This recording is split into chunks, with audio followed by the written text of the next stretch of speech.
Hello my dear students, to আজি আমি এটা নতুন চ্যাপ্টাৰ স্টাৰ্ট কৰিবলৈ ওলাইছো হেতু হৈছে আমাৰ ইনভাৰ্স ট্ৰিগোনোমেট্ৰিক ফাংশনস তো চ্যাপ্টাৰ 2 এটো আমাৰ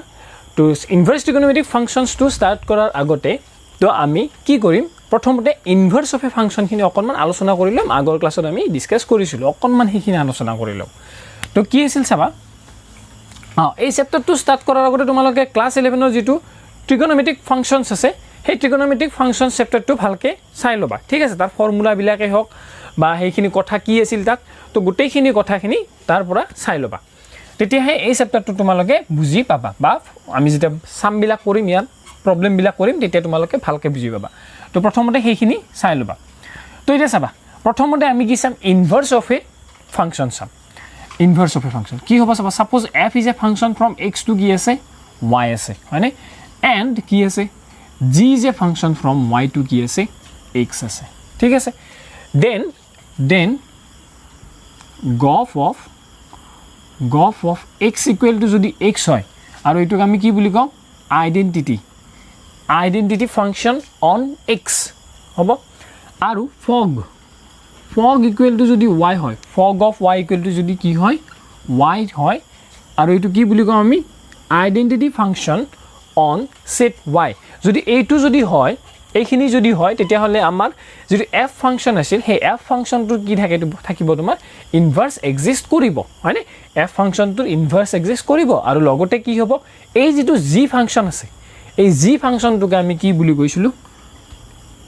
এই f ফাংশনটোৰ কি বুলি কৈছিলো ইনভাৰ্স বুলি কৈছিলো হয়নে এটো কথা আছে এইখিনি আছিল আমাৰ আগৰ ক্লাছৰ কথা হয়নে লগতে আৰু এটা কথা কৈছিলো যে তোমাৰ এটা ফাংশনৰ ইনভাৰ্স কেতিয়া থাকিব বা এটা ফাংশনৰ ইনভাৰ্স কেতিয়া এক্সিস্ট কৰিব the ফাংশনটো কি হ'ব লাগিব 1 1 and কি হ'ব লাগিব on 2 হ'ব লাগিব সেই ফাংশনটো কি হ'ব লাগিব 1 1 হ'ব লাগিব আৰু লগতে কি হ'ব লাগিব on 2 হ'ব লাগিব অৰ বাইজেক্টিভ বুলি ক'ব পাৰা বাইজেক্টিভ তো তাৰ মানে কি হয় কথাবিলাক বাইজেক্টিভ ফাংশন বিলাকৰ হে আমাৰ কি হ'ব তোমাৰ ইনভাৰ্স এক্সিস্ট কৰিব বা ইনভাৰ্স থাকিব হয়নে 1 1 on 2 ফাংশন বিলাকৰ হে ইনভার্স থাকিব এতিয়া চাবা আমি কি কম ইনভার্স ট্রিগোনোমেট্রিক ফাংশনস কিনি চাম তো কি আছে ইনভার্স ট্রিগোনোমেট্রিক ফাংশনসত সেইখিনি জানিলো হয়নে তো ইনভার্স তাৰ মানে ট্ৰিগোনোমেট্ৰিক ফাংশনস বিলাকৰো কি আছে ইনভাৰ্স আছে হয়নে সেইকাৰণে চ্যাপ্টাৰটোৰ নাম কি আছে ইনভাৰ্স ট্ৰিগোনোমেট্ৰিক ফাংশন তো কেনেকুৱা কেনে ইনভাৰ্স আছে আমাৰ কিনো ইনভাৰ্স হয় ট্ৰিগোনোমেট্ৰিক ফাংশনস বিলাকৰ হেতু আমি ডিসকাস কৰিম হ'ব তো এতিয়া চোৱা আমি কি কৰিছো ট্ৰিগোনোমেট্ৰিক ফাংশনস কেটা লিখিলিছো হয়নে sin cos tan cot sec আৰু cosec এতিয়া sin ফাংশনৰ ডোমেইন কি হয় অল ৰিয়েল নাম্বাৰস আৰু ৰেঞ্জ কি হয় -1 ৰ পৰা 1 লৈকে হয় cos তেনেকুৱাকে ৰিয়েল নাম্বাৰ -1 ৰ পৰা 1 tan তেনেকুৱাকে কি হ'ব ৰিয়েল নাম্বাৰৰ পৰা কি মাইনাস কৰিব লাগিব অড মাল্টিপলস অফ π/2 মাইনাস কৰিব লাগিব আৰু ৰেঞ্জটো কি হৈ যাব ৰিয়েল নাম্বাৰ হৈ যাব তো এনেকুৱাকে বাকি কিটা cot sec cosec এনেকুৱাকে তোমাৰ ডোমেইন খিনি দিয়া আছে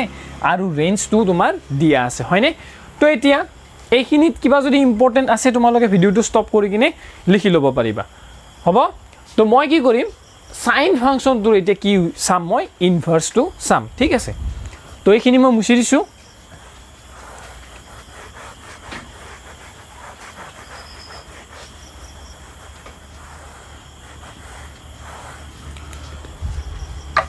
তো চোৱা sin ফাংশনৰ ডোমেইনটো কি হয় অল ৰিয়েল নাম্বাৰস হয় আৰু ৰেঞ্জটো কি হৈ যায় -1 ৰ পৰা 1 লৈকে হৈ যায় ঠিক আছে তো এইটো আছিল এতিয়া যদি আমি sin ফাংশনটোৰ গ্ৰাফটো যদি ইয়াত যদি ড্ৰ কৰি লও কি হ'ব চাবাচোন sin ফাংশনৰ গ্ৰাফটো ইয়াত কি থাকিব ইয়াত 0 ইয়াত π/2 ইয়াত π 3π/2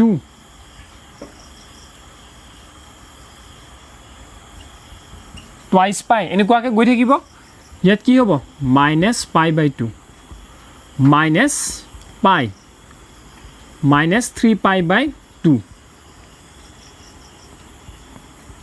আৰু minus twice π তো এনেকুৱাকে থাকিব হয়নে আৰু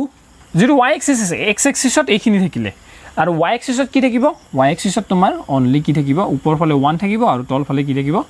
-1 থাকিব কাৰণ মই অনলি ৰেঞ্জটোৱে লিখিছো ঠিক আছে এটো আছে আমাৰ y এক্সিস আৰু এটো আছে x axis xo x dash yo y dash বুজি পাইছা নে এখিনি তো এখিনি আছে এতিয়া চোৱা ডোমেইনত অল ৰিয়েল নাম্বাৰস আছে আৰু ৰেঞ্জত কি আছে -1 আছে আমি জানো sin 0 ডিগ্ৰীৰ ভ্যালুটো কি হয় 0 হয় sin π/2 ৰ ভ্যালু কিমান হয় 1 হয় sin π ৰ ভ্যালু কিমান হয় আকৌ 0 হৈ যায় হয়নে তাৰ পিছত sin থাইস π/2 কি হৈ যায় -1 হৈ যায় হয়নে তো এনেকুৱাকে হয় তো তাৰ মানে গ্ৰাফটো আমাৰ কেনেকুৱা হ'ব এনেকুৱাকে গৈ থাকিব হয়নে এনেকুৱাকে গৈ থাকিব ঠিক তেনেকুৱাকে এইফালেও তোমাৰ তেনেকুৱা হ'ব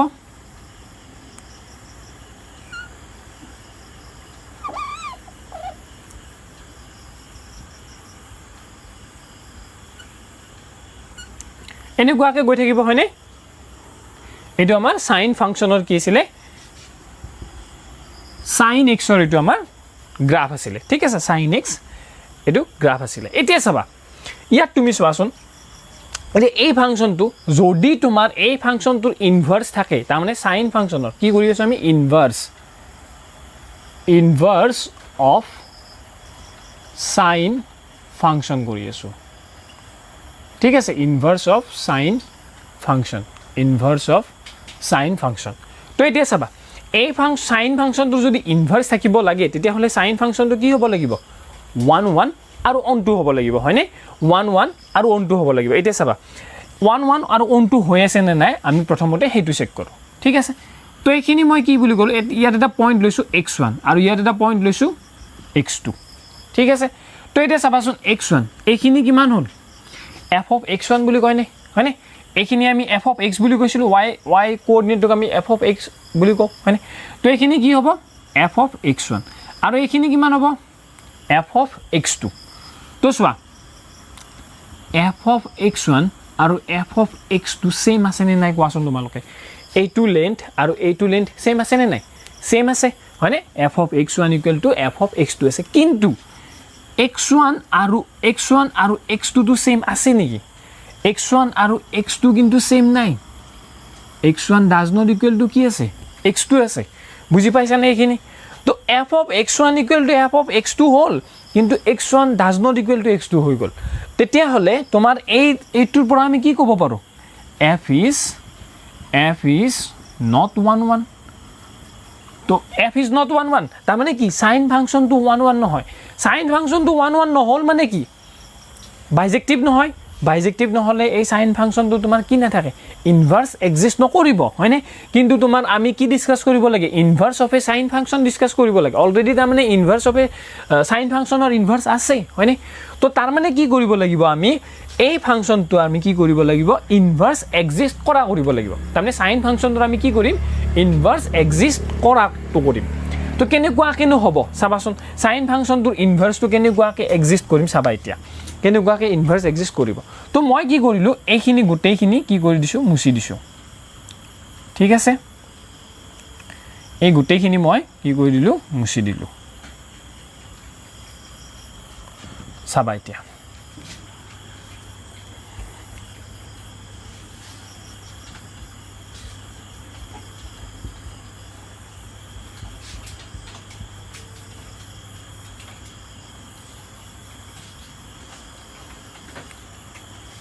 এটো π/2 আছে এটো কি হ'ব π হ'ব এটো π হ'ব এটো থাইস π/2 আৰু এটো কি হৈ যাব টুৱাইস π হ'ব এটো টুৱাইস π হ'ব তো মই কি কৰিলো বাকি যিখিনি গ্ৰাফ আছিল সেইখিনি মই কি কৰিলো মুছি কিনে মই অনলি এইখিনি ৰাখিছো ঠিক আছে এইখিনি ৰাখিছো অনলি এইখিনি ইয়ালৈকে আৰু ইয়ালৈকে তো এটা চাবা ইয়াত চোৱাচোন ইয়াত তোমাৰ ফাংশনটো কি হ'ব ইয়াত ফাংশনটো 1 1 হ'ব কেনেকৈ হ'ব চাবাচোন ইয়াত তুমি x1 মানে কি কৰিলা এইখিনি ললা হয়নে আকৌ x2 মানে কি কৰিলা এইখিনি x1 ললা আৰু এইখিনি কি কৰিলা x2 ললা এইটো পইণ্ট x2 ললা আৰু এইটো পইণ্ট x1 ললা তো কি আছে চোৱাচোন x1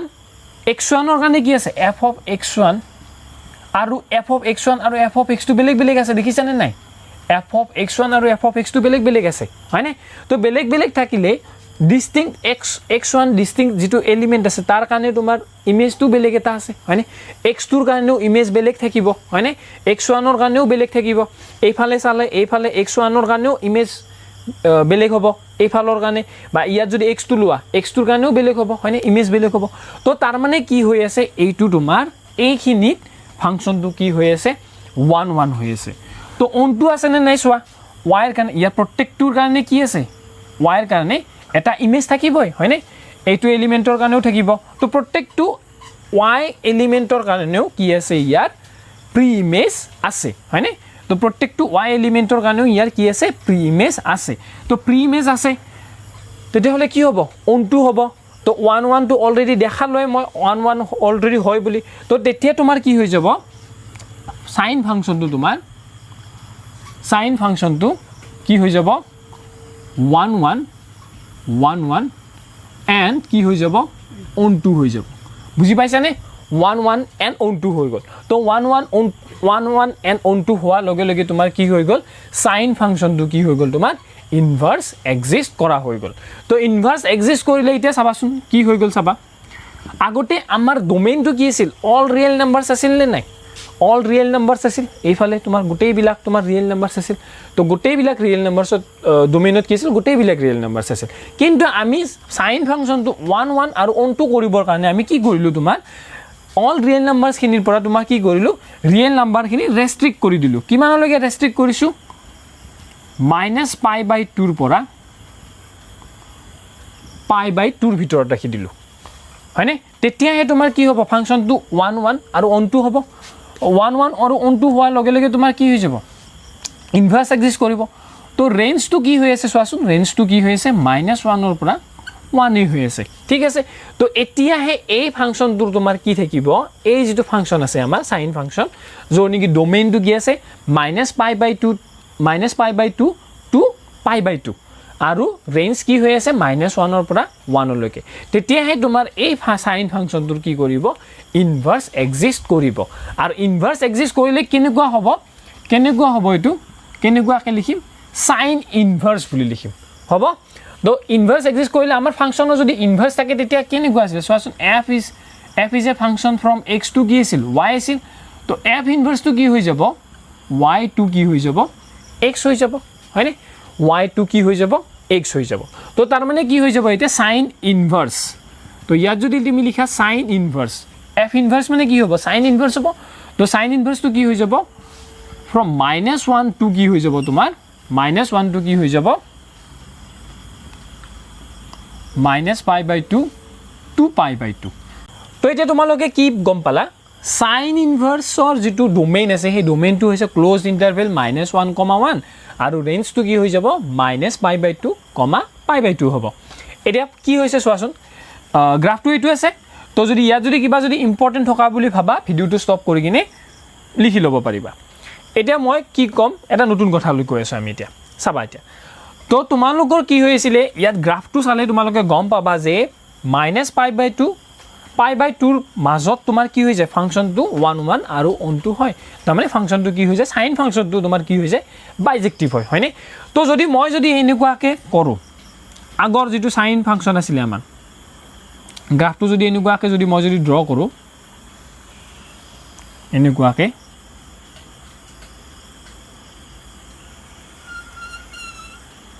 এনেকুৱাকে যদি ড্ৰ কৰো আৰু এটো কি কৰি দিলো মই চাবাচোন এইখিনি আগৰখিনি মুছি দিলো এনেকুৱাকে আগৰখিনি মুছি দিলো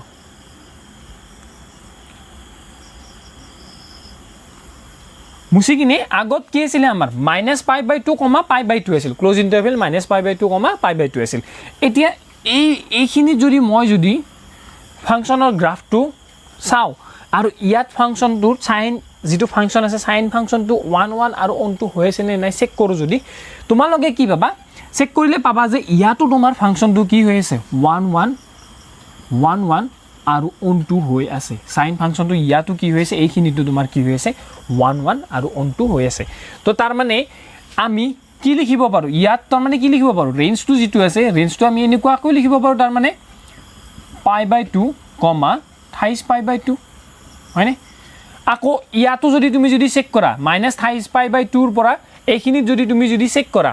কি হ'ব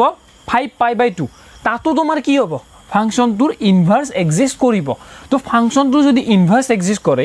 এইবিলাক তোমাৰ কি হ'ব জানেনে প্ৰথমটো কি পালো -π/2 পৰা π/2 সেকেন্ডটো কি পালো π/2 পৰা 28π/2 হয়নে ক্লোজ ইন্টারভেল আছে দিয়াচোন ক্লোজ ইন্টারভেল আছে তো এইবিলাক আমি কি পালো এইবিলাক পালো আমি ব্রাঞ্চ পালো ঠিক আছে কিহৰ ব্ৰাঞ্চ পালো সাইন ইনভাৰ্সৰ এইবিলাক কি হৈ গ'ল তোমাৰ ব্ৰাঞ্চ হৈ গ'ল ঠিক আছে ৰেঞ্জৰ কি হৈ যাব সাইন ইনভাৰ্সৰ ৰেঞ্জৰ ব্ৰাঞ্চ হৈ যাব এইবিলাক হ'ব তো ব্ৰাঞ্চ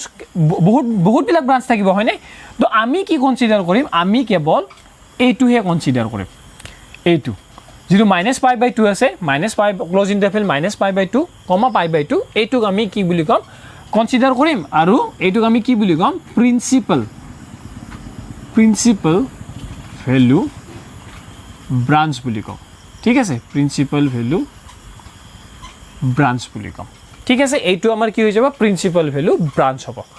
হ'ব কথাখানি বুজি পালা তো তাৰ মানে কি হৈ গ'ল বাকি বিলাক অনলি ব্ৰাঞ্চ হ'ব সাইন ইনভাৰ্স এক্সৰ ব্ৰাঞ্চ হ'ব ৰেঞ্জৰ ব্ৰাঞ্চ হ'ব আৰু এইটো আমাৰ কি হৈ যাব প্রিন্সিপাল ভ্যালু ব্রাঞ্চ হ'ব এইখিনি কথা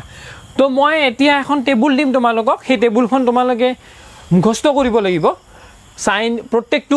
ফাংচনৰ কাৰণে তাৰ ইনভাৰ্সৰ কি দিম মই ডোমেইন দিম আৰু ৰেঞ্জ দিম তো এইকেইটা তোমালোকে মুখস্থ কৰি ল'ব লাগিব ঠিক আছে তো এতিয়া আমি এখন টেবুল চাম টেবুলখন কি হৰ চাবাচোন inverse trigonometric functions along with their domains and ranges তো তাৰ মানে ইনভাৰ্স ট্ৰিগোনোমেট্ৰিক ফাংচনছ বিলাকৰ আমি কি ডিসকাস কৰিম ডোমেইনছ আৰু ৰেঞ্জ বিলাক ডিসকাস কৰিম হ'ব তো চোৱা সাইন ইনভাৰ্সৰ ডোমেইন কি হৈ যাব -1 ক্লোজ ইন্টাৰভেল -1,1 আৰু ৰেঞ্জটো কি হৈ যাব ক্লোজ ইন্টাৰভেল -π/2, π/2 হ'ব নেক্সট cos ইনভাৰ্সৰ কি হ'ব চাবা ক্লোজ ইন্টাৰভেল -1,1 আৰু কি হৈ যাব ৰেঞ্জটো কি হৈ যাব ক্লোজ ইন্টাৰভেল 0,π নেক্সট cosec ইনভাৰ্সৰ কি হ'ব ৰিয়েল নাম্বাৰ r মাইনাস কি হ'ব ওপেন ইন্টাৰভেল -1,1 আৰু ৰেঞ্জটো কি হৈ যাব ক্লোজ ইন্টাৰভেল -π/2, π/2 -0 তো তাৰ মানে ইয়াৰ পৰা তুমি কি কৰিব লাগিব 0 টু মাইনাস কৰিব লাগিব ঠিক আছে নেক্সট sec ইনভাৰ্স কি আছে চোৱা r মাইনাস ওপেন ইন্টাৰভেল -1,1 আৰু ৰেঞ্জটো কি আছে ক্লোজ ইন্টাৰভেল 0,π -π/2 তো তাৰ মানে ইয়াৰ ৰেঞ্জত যেটো sec ইনভাৰ্স আছে sec ইনভাৰ্সৰ ৰেঞ্জত তোমাৰ π/2 টো থাকিব নোৱাৰে হেতু কথা কৈছে বাকি বিলাক থাকিব 0 পৰা পাইৰ ভিতৰত বাকি গুটেই বিলাক থাকিব কেৱল π/2 টো থাকিব নোৱাৰে নেক্সট tan ইনভাৰ্সৰ চোৱা ৰিয়েল নাম্বাৰ আছে tan ইনভাৰ্সৰ ডোমেইনত কি থাকিব অল ৰিয়েল নাম্বাৰছ থাকিব আৰু তোমাৰ কি থাকিব ৰেঞ্জত কি থাকিব ওপেন ইন্টাৰভেল -π/2, π/2 থাকিব নেক্সট cot ইনভাৰ্সৰ ৰিয়েল নাম্বাৰ থাকিব আৰু তোমাৰ যেটো ৰেঞ্জ হ'ব ৰেঞ্জটো কি থাকিব ওপেন ইন্টাৰভেল 0,π থাকিব তো তাৰ মানে তোমাৰ এতিয়া কথাটো হ'ল এই গুটেই টেবুলখন তোমালোকে মনত ৰাখিব লাগিব ঠিক আছে ইয়াৰ সাম বিলাক কৰিবলৈ হলে প্ৰবলেম বিলাক কৰিবলৈ হলে ইনভাৰ্স ট্ৰিগোনোমেট্ৰিক ফাংচনৰ প্ৰবলেম বিলাক কৰিবলৈ হলে তোমালোকে এই টেবুলখন মনত ৰাখিব লাগিব ঠিক আছে তো ভিডিওটো ষ্টপ কৰি কিনে এই টেবুলখন তোমালোকে লিখি ল'ব পাৰা এতিয়া আমি কি কৰিম কেইটামান এক্সাম্পল ডিসকাস কৰিম তো ভিডিওটো ষ্টপ কৰি কিনে লিখি লোৱা এইখিনি তো এতিয়া চোৱা আমি এটা এক্সাম্পল ডিসকাস কৰিম এটো example number 1 find the principal value of sin inverse 1/√2 তো sin inverse 1/√2 আমি কি উলিয়াব লাগে প্রিন্সিপাল ভ্যালু টু উলিয়াব লাগে তো তোমালোকে অলপ আগতে এখন টেবুল পাইছিলা সেই টেবুলখন আমি কি ডিসকাস কৰিছিলো ইনভাৰ্স ট্ৰিগোনোমেট্ৰিক ফাংশনস বিলাকৰ ডোমেইন আৰু ৰেঞ্জ বিলাক ডিসকাস কৰিছিলো তো sin ইনভাৰ্সৰ কি আছিল sin ইনভাৰ্সৰ তোমাৰ ডোমেইনটো কি আছিল ক্লোজড ইন্টাৰভেল -1,1 আছিল আৰু ৰেঞ্জটো কি আছিল ক্লোজ ইন্টাৰভেল -π/2, π/2 আছিল হয়নে এটো আছিল তোমালোকৰ ৰেঞ্জ আৰু এটো আছিল ডোমেইন এতিয়া চাবা কি উলিয়াব দিছে প্ৰিন্সিপাল ভ্যালু উলিয়াব দিছিল sin ইনভাৰ্স 1/√2 তো তাৰ মানে তোমাৰ কি হ'ব আমি যেটো ৰেঞ্জ পাইছিলো ইনভাৰ্স ট্ৰিগোনোমেট্ৰিক ফাংশনস বিলাকৰ যিবিলাক আমি ৰেঞ্জ পাইছিলো হে ৰেঞ্জ বিলাক তোমালোকৰ কি হয় principal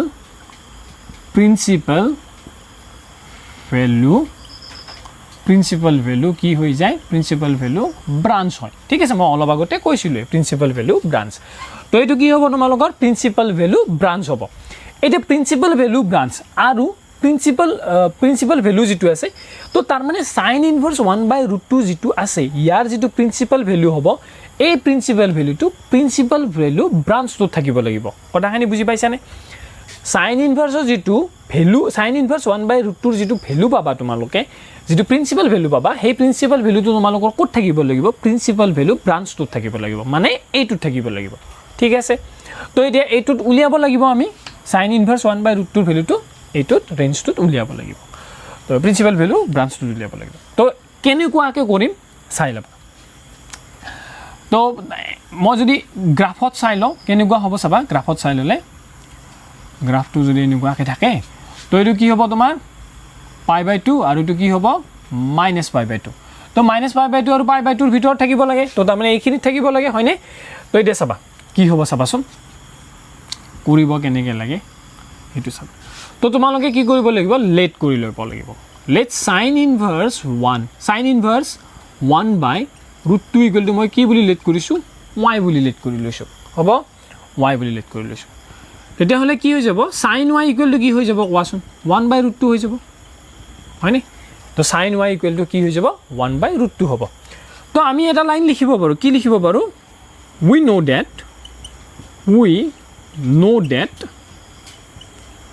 know that the range of principal value branch of car principal value branch কথা কৈছো আমি sin inverse is closed interval কি হ'ব -π/2, π/2 তো তাৰ মানে -π/2 আৰু π/2 ৰ ভিতৰত থাকিব লাগিব প্ৰিন্সিপাল ভ্যালুটো তো এতিয়া চাবা কি হ'ব লাগিব therefore sin y equal to কি 1/√2 হয়নে তো sin y ইকুৱেল টু 1/√2 তো 1/√2 মই sin π/4 লিখিব পাৰোঁনে sin π/4 মানে কিমান হয় 1/√2 হয় এতিয়া π/4 টো তোমাৰ কোড ইয়াত আছে নে নাই চোৱা π/4 টো কোড থাকে এইখিনি মানত থাকিব π/4 মিন্স 45 ডিগ্ৰী তো -π/2 আৰু π/2 ৰ মাজত আছে হয়নে আছে তো তাৰ মানে এইটো আমাৰ হ'ব তো তাৰ মানে কি হৈ যাব y ইকুৱেল টু কি হৈ যাব π/4 হৈ গ'ল আৰু y মানে কি আছিল y মানে কি লেট কৰিছিলা sin ইনভাৰ্স 1/√2 আছিল হয়নে তো sin ইনভাৰ্স 1/√2 ইকুৱেল টু কি পাই গলা তুমি π/4 পাই গলা আৰু এইটোৱে তোমালোকৰ কি হৈ যাব এই কোৱেশ্চনটোৰ এনসাৰ হৈ যাব হয়নে এইটো তোমালোকে চেক কৰি লবা যে তোমাৰ যেটো ভ্যালু পাইছা সেই প্ৰিন্সিপাল ভ্যালু যেটো পাইছা সেই প্ৰিন্সিপাল ভ্যালুটো প্ৰিন্সিপাল ভ্যালু ব্ৰাঞ্চটোত আছে নে নাই চেক কৰি লবা তো মই চেক কৰি ললো π/4 obviously আছে এইটোত হয়নে তো তাৰ মানে এইটো আমাৰ এনসাৰটো কাৰেক্ট হ'ব ঠিক আছে তো এইখিনি আছিল তোমালোকৰ আজিৰ তো ইয়াৰ পিছত আমি কি ডিসকাস কৰিম ইয়াৰ পিছত আমি এই টপিকটোৰ ওপৰত থকা এক্সাৰসাইজটো ডিসকাস কৰিম তো যদি তোমালোকে যদি ভিডিওটো ভাল পাইছা তেতিয়াহ'লে লাইক কৰিবা চেনেলটো যদি নতুনকৈ আহিছা তেতিয়াহ'লে সাবস্ক্ৰাইব কৰিবলৈ নাপাহৰিবা আৰু কিবা যদি ডাউট থাকি গৈছে ঠিক আছে এই টপিকটোত কিবা যদি ডাউট থাকি গৈছে তেতিয়াহ'লে মোক কমেন্ট সেকশনত জনাবলৈ নাপাহৰিবা থ্যাংক ইউ